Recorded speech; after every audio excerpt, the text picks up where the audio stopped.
Hi everyone, Sunshine Christina here. Merry Christmas to everyone in the true crime, wrongful conviction, advocacy community, everyone at Foul Play. I thought that I would do a discussion today on some video or some photos that we've had for a while that I got a copy of for Foul Play. Some of the things that I found odd. These photos have been out for a while. I don't think anything that I have hasn't been seen before. So I just wanted to go through a couple of things, and I wanted to do a video and just say Merry Christmas to everyone, Happy Hanukkah, Happy Kwanzaa, or Kwanzaa, whatever you celebrate. I hope you're doing it with family, friends, and loved ones, and are having a good time. I'm home, and my faithful dog Tank is sleeping, snoring beside me. My kids are grown. They're all doing their thing. We're going to have a little family get together on Sunday. We had one last night with my husband's family, and the kids from his side. And so today, and my husband's at work. So today I thought I'd go over some interesting photos. Well, they're interesting for me anyway. I'm looking at my microphone. Sorry. I'm working on the sound for my videos, so hopefully the videos will improve. I mean, generally that's what we hope for, right? That we get better at things the more we do them. This is so I got this records request from the Wisconsin State Patrol, and one of the things that I noticed that I wanted to point out was that these rolls are out of sequence. If you look, it says 9, 5, 6, 4, 7, 16, 18, 17, 2, 3, 10, 14, 13, 12, 1, 11. But you know what we're missing? We're missing roll 15. And I thought that was interesting. So then we go here to this link, and it's to a PDF. And Seeking Truth got these, and I think ODog got some. Like I said, these have been out for a while. And I'm sure they have roll 15, or they know about roll 15. And it's the fact that it's missing, but I didn't know about it. So roll 14 is Kuss Road. It says it right here. And it also says that roll 15, the one that I don't have, is the Redont Deer Camp. And so I sent a request in asking, why I don't have it. But I figured we'd go through. It looks like roll 13 starts Kuss Road, and 14's Kuss Road. We don't have that one, which is the Redont Deer Camp, but we do have 16. So we'll go through those and see if we find anything interesting. So 13 is, oh, look, we have an ambulance. Oh, I know what I did wrong. So these are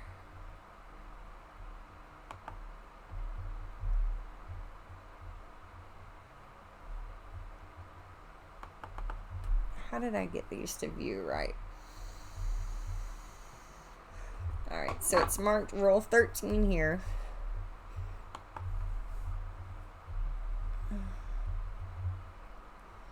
And here, we'll just zoom in a little. And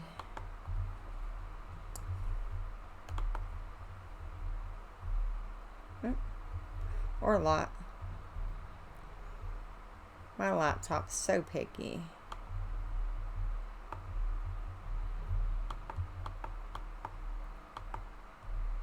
So we see that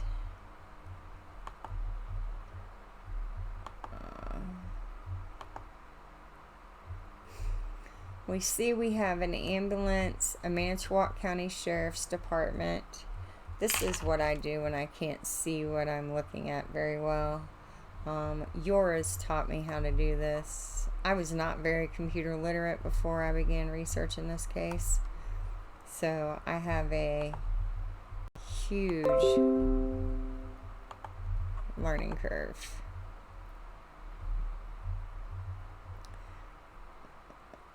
And let's see. Here we go. Nope.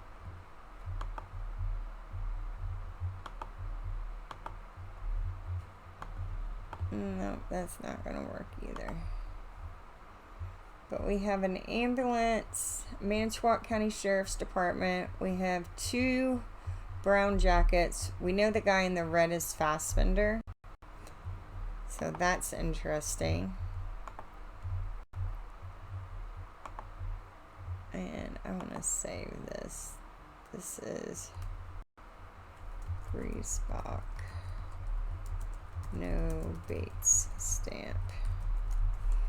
I was writing an article earlier, going through the depositions. Escape out. And zoom back down to normal so that bar will go away. And go through.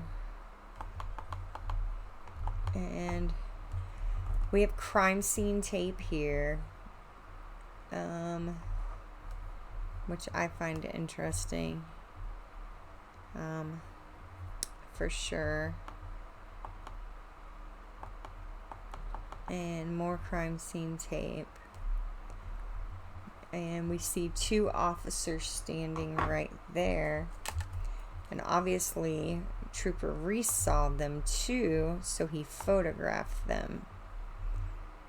Let's see if we can zoom in on them at all and see anything. Yep, we have... Oh, isn't that interesting? So there is a radio dispatch call on the 7th, I believe, where they're requesting 2 officers, one in a blue jacket and one in a brown. And I wonder if that could be them. So that's an interesting photo, for sure.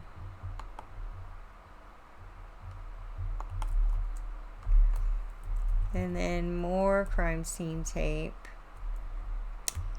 And then we have green jacket, brown jacket, a shorter, thicker guy, a guy here. This looks like a Dodge Stratus. This is Tom Fassbender, I believe. And then I found one that I showed to Jax. And then here we go here. What officer is that? I don't remember off the top of my head who's in the blue vehicles.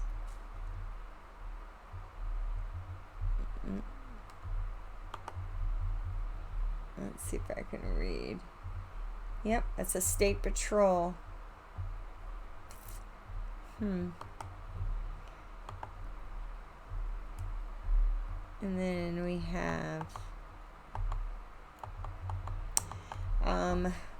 so somebody did some videos on YouTube, and I think it was Kel who was talking about the picked cornfield and the dog tracks. And this is a photo of a picked cornfield.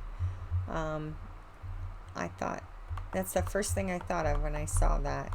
That's exactly what this is. This is a field that's been harvested.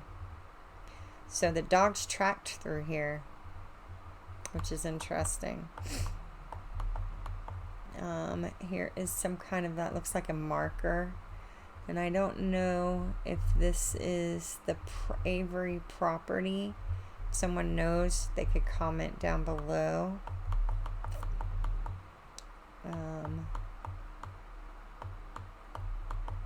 Here's crime scene tape. And there looks like there's something right here.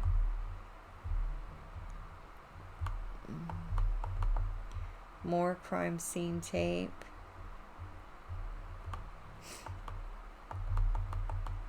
This is such a desolate driveway and road.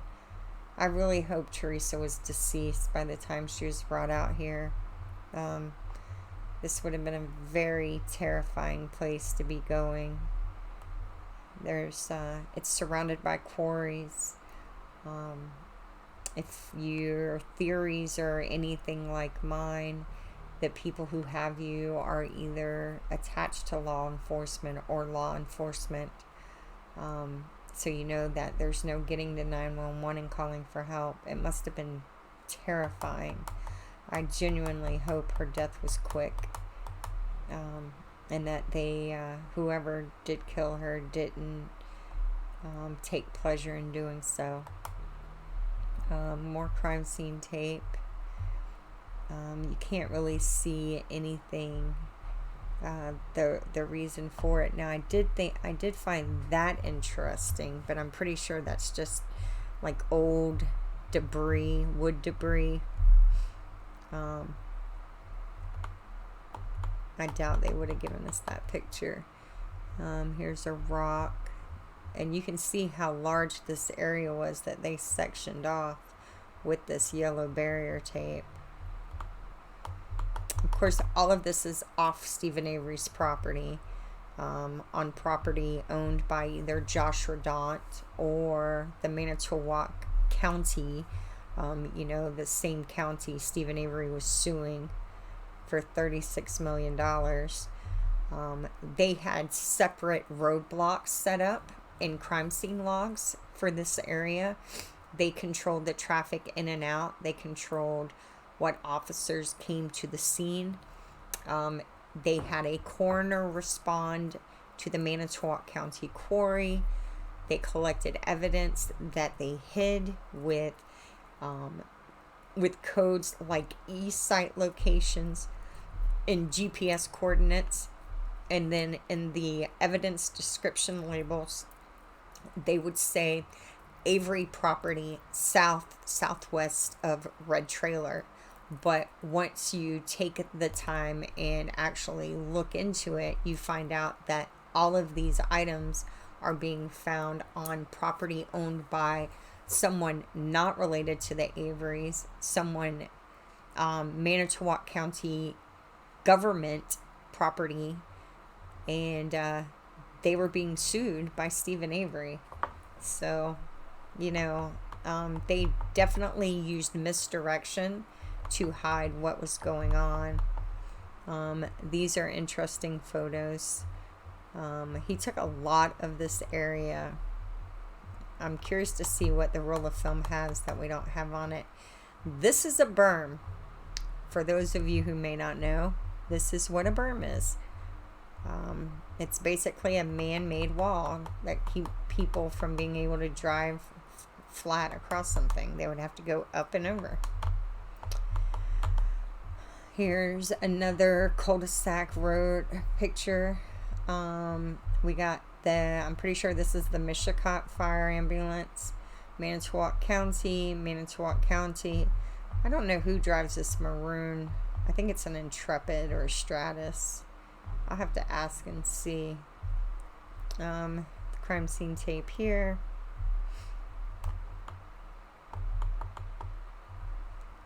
Yep, another view of the desolate road going into the Radant Deer Camp. Another thing we need to remember is that in the Wisconsin State Trooper 84-page report, Trooper Austin and Reese and Judge they all took measurements and coordinates to do a 3D rendering of the deer camp. And it's included in this forensic mapping report. If it did not play a role in the murder of Teresa Halbach, why would that be included? It really makes no sense that that image would be placed in there, yet there's no narrative explaining why. It's not a property owned by the Averys. Stephen Avery was not seen there. According to investigators and prosecutors, not one item of Teresa's was found there. Nothing but, Teresa herself supposedly was not found there, but yet they include that in the forensic mapping report, and they spend 2 or 3 days collecting evidence at the deer camp, the Redont Quarry, and the Manitowoc County Quarry. Here's an interesting picture. There's something here. I don't know what that is, and there's also something there. And then here, there's that. The cul-de-sac again.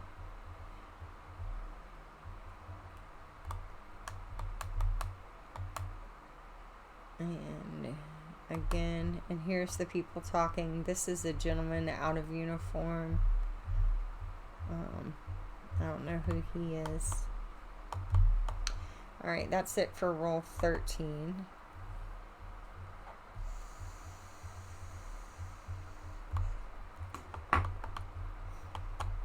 And 14 is here. And these were taken on the 7th and 8th, I believe. Alright, more of the cornfield.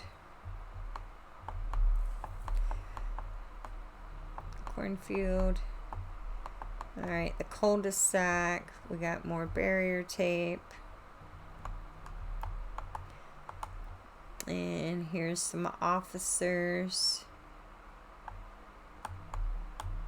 I think that the original plan may have been to have the crime occur at the deer camp, and something kept them from being able to get Stephen off of the property, so they instead moved the crime to Stephen's property. I really believe that's what they did. We don't have a item of evidence being found until the license plates, which were attached to the RAV. They're found on the 7th. The key on the 8th. And I think the electronics might have been found on the 7th. But, we first have that dispatch call where they're talking about finding items in a burn barrel while they're in the Redont deer camp. So, officers talking and, coordinating something.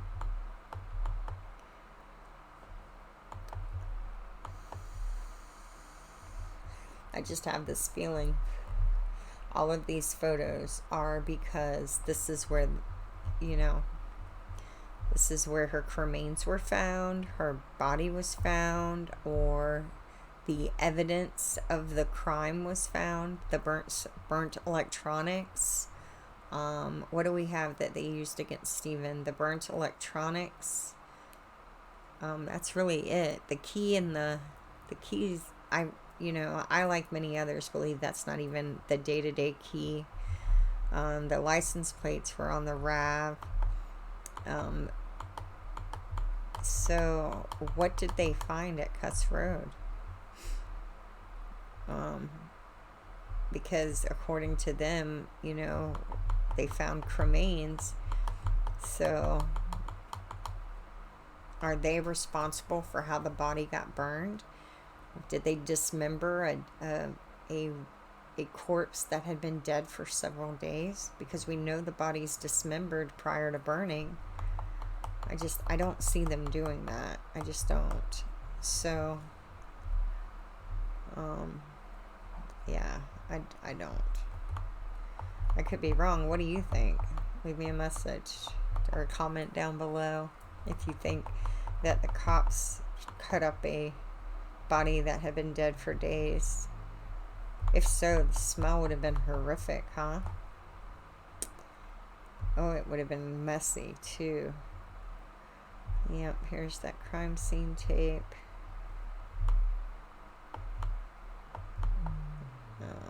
The lonely road. More crime scene tape. Here's the berm. See? And here's the conveyor road. This is a man-made, well, they're all man-made, but this is a built-up road, conveyor road, that takes them, that you can drive across. Yep. And the only reason I know about that is my family owns a dirt quarry. We sell dirt, clay, things like that. So I've been around heavy equipment and dump trucks and that mess, you know, my whole life. I can drive front end loaders and load dump trucks, or I could before. So I know, you know, I can spot certain stuff like that. And here's a nice little image of them talking. And see, he's up on the dirt, the conveyor road, or on the berm. He's standing on top of the berm taking this photo of them at the cul-de-sac races. See, you can see how it slopes down. Let me go back down. Let me drop this down a little. See how it slopes down? So he's up, he's elevated higher than them at this point. It's like he's spying on them.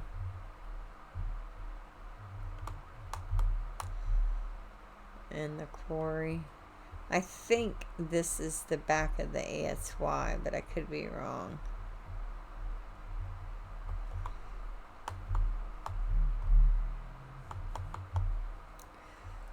Oh. And the quarry. Alright, so that's 14. And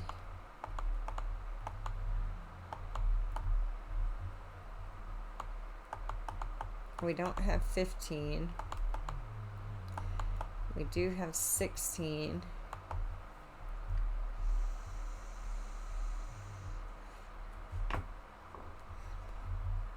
And this is, it says roll 16. More of the same.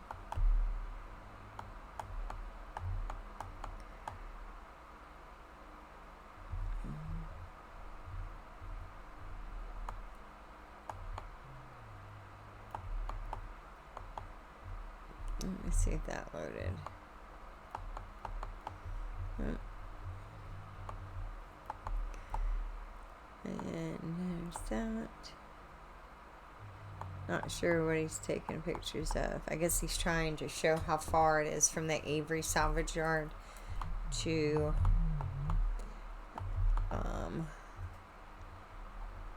this area of the quarry.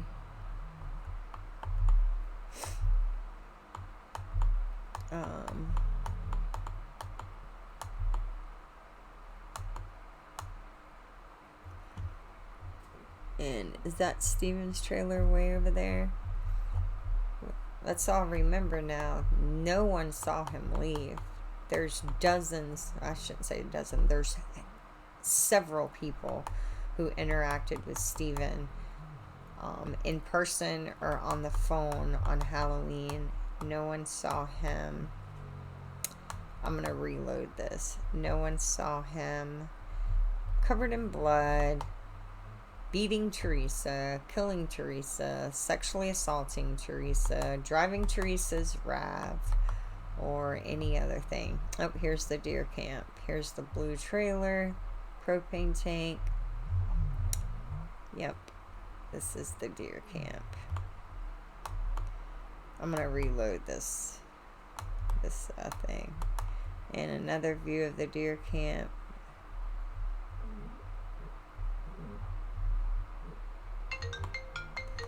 And this is the burn barrel at the deer camp. Hold on. Gemini, heart decoration, 2 hearts, purple heart, red heart, black. Hello. I found that card. The brown paper?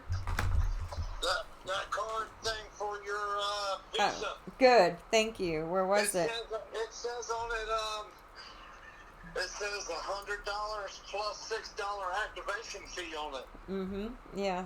I don't know. This Visa gift card, you need to call the 1-800 number. I did. I thought they told you it had $100 on it when you No. asked. No. They just said it was activated. I know, but when you asked them about your, when I heard you say something about, it was giving you the option to pick go back on there and see what it says about your balance. I already called them this morning, baby. There's nothing on it. It's $0. I activated a card that has no fucking money on it. Well, I got the card for it. All right, good. I was looking for my phone. I thought I dropped it down on the floor. Uh-huh. And I looked under the edge of the seat and there it lay. All right, well, good. Thank you. $100, card expires 2/30. Funds never expire. Mm-hmm. Yep.